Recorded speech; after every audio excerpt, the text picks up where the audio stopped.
Tina kam erst vor kurzem aus Jülich im Rheinland nach München. Ein Medienpraktikum hat die 19-Jährige in die Weltstadt mit Herz verschlagen.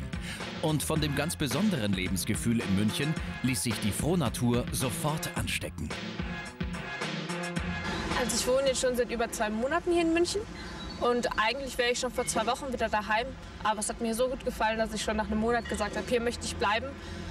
Und ja, jetzt ist das Oktoberfest und da möchte ich hin im Dirndl. Ein richtiger Jeck mit vietnamesischen Wurzeln in traditioneller bayerischer Tracht. Für unser Mission Possible Team Sandra und Jürgen keine leichte Aufgabe. Friseur und Visagist Jürgen tritt an zur ersten Herausforderung. Wir haben heute ganz was Fesches vor, wie man bei uns in Bayern sagt. Also wir machen ja heute Hochsteckfrisur, weil du bist ja auch das erste Mal auf der Wiesn. Ich würde gern bei dir auch irgendwas mit Zöpfen machen, aber trotzdem, dass es einfach ein bisschen frecher ist. Dementsprechend will ich da auch ein paar helle Highlights reinsetzen, einfach im oberen Kopfbereich, dass man einfach in dem, wo man Zöpfe flechtet, einfach das ein bisschen fescher und lustig aussieht. Die goldblonden Strähnchen kommen in Tinas dunkelbraunem Schopf besonders gut zur Geltung. Während die Farbe einwirkt, stimmt sich die 19-Jährige mit der richtigen Lektüre auf ihren ersten Wiesenbesuch ein. Schließlich will ich mir ohne Probleme Oamas bestellen auf der Wiesn. Ein bisschen habe ich auch schon gelernt.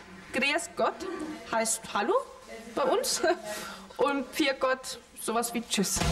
Um das dicke, schwere Haar der Halbasiatin besser flechten und hochstecken zu können, dreht Jürgen Strähne für Strähne auf Heißwickler. Während die auskühlen, trägt der Visagist das Make-up auf.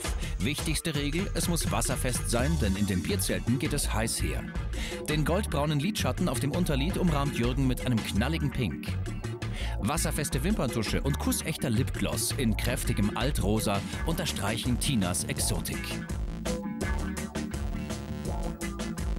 Nach dem Make-up beginnt Jürgen mit dem Hochstecken der Haare. Ein klassischer Pferdeschwanz ist die Basis für Tinas Wiesenfrisur. Ein kleiner bayerischer Snack darf hier natürlich nicht fehlen. Aus einzelnen Strähnen formt Jürgen kleine Nester und flechtet kleine Zöpfchen, die er am Oberkopf feststeckt. Die Krönung?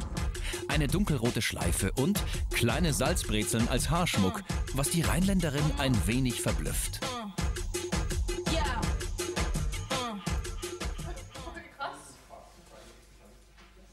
Ja, also die Frisur gefällt mir super gut. Und die Brezeln sind natürlich das Highlight drin. Ja, das Make-up ist natürlich sehr, sehr krass, aber wenn ich das passende Dirndl dazu finde, dann passt es schon. Stylistin Sandra hilft Tina, das passende Wiesenoutfit zu finden. Neben schicken Dirndln tragen immer mehr Damen auf dem Oktoberfest auch Lederhosen. Normalerweise kauft man eine Lederhosen aus Hirschleder. Die kostet aber um die 800 €. Das braucht's für dich nicht. Deswegen nehmen wir eine hier aus so einem Ziegenvelour. Gut. Zu den Hotpants trägt Tina eine blau-weiß karierte Bluse und die sogenannten Haferlschuhe, stabile Halbschuhe mit dicken Wollsocken. Die traditionellen Dirndl sind fast bodenlang. Das knallige Grün des Kleides und die orangene Schürze stehen Tina besonders gut. Der Trend auf dem diesjährigen Oktoberfest: Mini-Dirndl in allen Farben, kombiniert mit Cowboy-Stiefeln. Der absolute Stilbruch, aber extrem sexy. Du merkst es an dem Dirndl hier, das Mieder ist sehr, sehr eng. Dadurch pusht es dich ein bisschen und du kriegst das Holz vor der Hütte, was du brauchst. Okay. Ob Krachlederne oder Haferlschuhe, traditionelle bodenlange Tracht oder pinkes Mini-Dirndl mit lässigen Cowboy-Stiefeln. Aus dem langweiligen Jeansmädchen ist ein richtiges bayerisches Madel geworden. In ihrem Lieblingsoutfit, Dirndl, Bluse und Schürze kosten zusammen etwa 80 €, startet Tina voll durch. Es geht ab zur Wiesn, wie man sehen kann. Bin mal gespannt, ob ich mein kleines Wörterbuch benutzen kann. Ich habe irgendwie den Eindruck, es ist so eine Mischung aus Karneval, also Kölschen Karneval und Kirmes. Aber das werdet ihr gleich sehen. Auf der Wiesn fühlt Tina sich sofort zu Hause. Sie ist voll in ihrem Element. So ausgelassen und sexy ist sie natürlich der Blickfang. Sogar für Fotos muss sie posieren. Und auch im Bierzelt bleibt die 19-Jährige nicht lang allein. Sofort steht sie im Mittelpunkt einer jungen Clique, die sie zur ersten Maßbier ihres Lebens einlädt. Dass so ein Maßkrug ganz schön schwer ist, erfährt Tina am eigenen Leib.